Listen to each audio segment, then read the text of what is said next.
تمكنت مصالح أمن ولاية الجزائر ممثلة في فرقة الشرطة القضائية لأمن المقاطعة الإدارية لحسين داي من معالجة قضية تكوين جمعية أشرار، خيانة الأمانة، النصب والاحتيال، استغلال النفوذ، التزوير واستعمال المزور في محررات إدارية وعرفية، إساءة استغلال الوظيفة، عرقلة مهام الضبطية القضائية أثناء تنفيذ سند قضائي مع رفض الامتثال، وضع مركبة للسير بلوحة ترقيم وغيرها.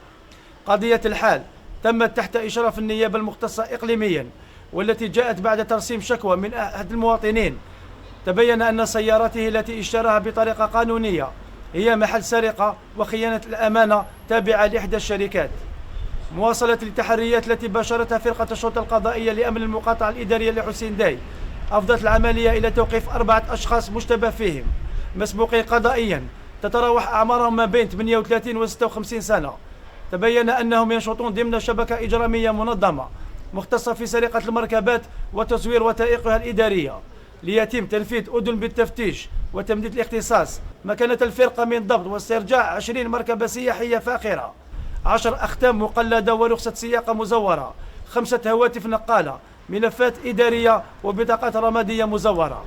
بعد استيفاء جميع الإجراءات القانونية سيتم تقديم المشتبه فيهم أمام النيابة المختصة إقليميا.